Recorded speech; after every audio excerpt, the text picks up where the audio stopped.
Om Namo Bhagavate Vasudevaya. Reading from Srimad Bhagavad Gita original, chapter number 3, text number 8, Karma Yoga. So here you see what Krishna says. Niyadam kuru karmatvam karma jyayo hi akarmana sharira yatravishyade na prasiddhed akarmana. Execute your prescribed duties. One cannot even maintain one's external body without working. The work of authorized duties are better than the cessation of work altogether. So here, Krishna says that it's better than not working at all and sitting and meditating or cultivating knowledge and contemplating on the sense objects is work in Karma Yoga. Do your prescribed duties. So what are these prescribed duties? As we mentioned several times, there are 4 social divisions which is found all over the universe, in all planets, in all countries. Why these social divisions are set by the Lord for human beings at large? You can see these social divisions in America, in China, in Russia. They may not take Krishna's name, stating that it is introduced by the Supreme Lord in Bhagavad Gita. Therefore, such systems outside of India is called demoniac varnashrama dharma. Demoniac varnas. Ashrama, I don't know, outside of India is there or not. However, by Srila Prabhupada's mercy, now we actually find at least ashrama in ISKCON society. Because ISKCON society doesn't deal with social life, only spiritual life. Therefore, varnas are there. Brahmana, Kshatriya, Vaishya, Shudra. Their professions are actually also accepted by them. Because Brahmanas are the intellectual class, Kshatriyas are the warrior class or the administrators, Vaishyas are farming and cow protection, and Shudras are laborers, just assisting all the other 3 divisions. And they have preachers, they have administrators to run the temple. They have farm community where cows are being nicely protected. The cows are so secure. They also feel that we are fully secure, and they give abundant milk because they are happy. And they also work on the agricultural field with produces maybe fruits as well, along with vegetables. Then there are other ordinary devotees, mostly are new devotees, are assisting all other 3 social divisions. Because Krishna is actually there, it is not considered to be varna anymore, but ashramas. So one pick up one's inherent qualitative work and stick with it. So that is what Krishna tells here, that you accept your prescribed duty and stick with it. There is no need for imitating the Jnana Yogis or Dhyana Yogis when your mind and senses are not even controlled. In Kali Yuga, Bhakti Yoga can be introduced anywhere in the world. In big cities also you can chant the holy name of the Lord, offer your food to Krishna, So anything can be done. As I mentioned yesterday, Sannyasa Yoga Yuktatma, Vimukto Mam Ubayasyashi. That person who has constantly engaged in the service of the Lord, he is a Mukta Purusha, Vimukta. Mukta means liberated. Vimukta means he is highly liberated. And he attains me. Vimukto Mam Ubayasyashi, he attains me, he says. Shubha Shubha Balaryevam, being free from the auspicious and inauspicious activities. Because ultimately in the material world, among material work, all that you can see is inauspicious things. Even the so-called auspicious things turns into inauspicious things one day. There is no stability. Immediately it changes. So that is what we need to know by seeing the people's characteristics. You can see that how far away they have gone to for filling up the belly. So a person in Karma Yoga is a Mukta Purusha. So therefore, Niyadam Kuru Karmatvam. You do your duties. Karma Jyayohi Akarmana. It is much better than doing nothing. Sharira Yatra Vishyade. Because you cannot remain silent. Why? Because you need to take care of your body. You cannot have your maintenance without working. You have to work. That is this section of the planet. This is called Bharata Varsha. There are so many Varshas. Bharata Varsha specifically is a karma bhumi. You have to do actions. And it is surrounded by the saltwater ocean.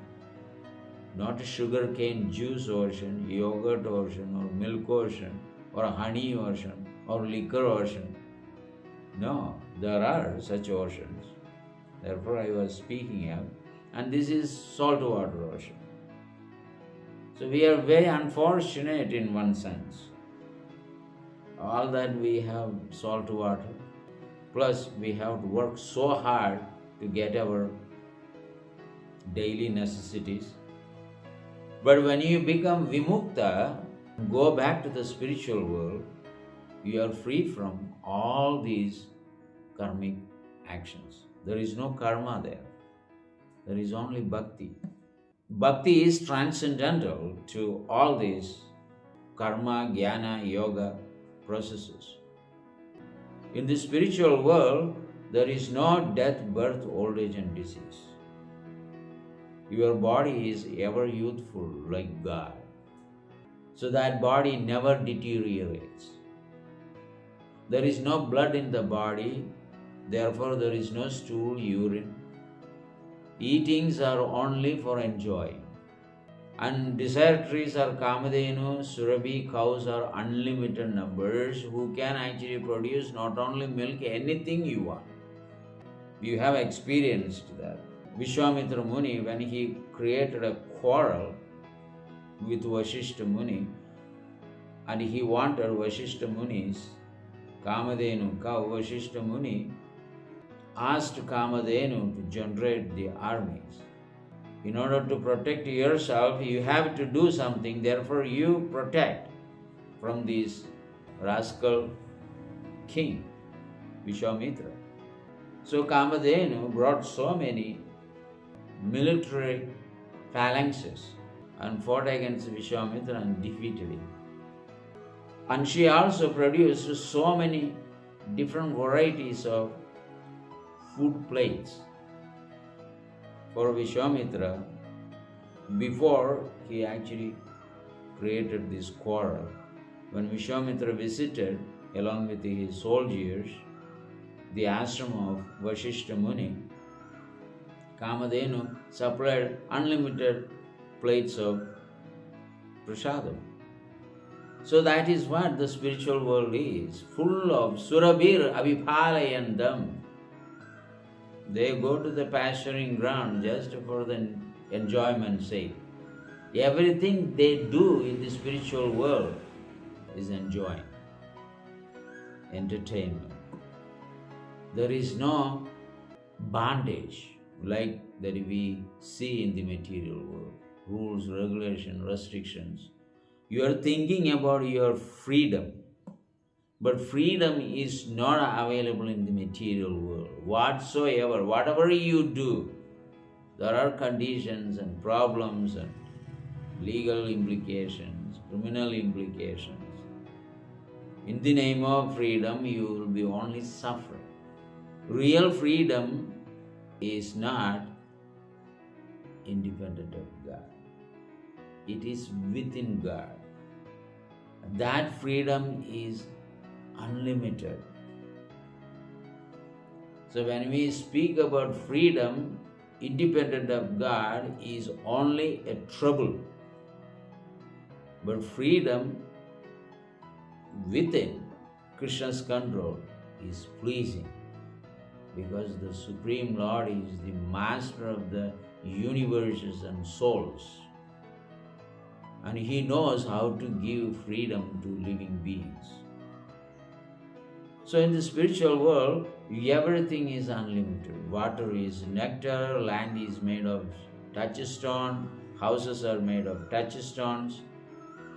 Right? Every step that you take is a dance. And unlimited food, no filthy things.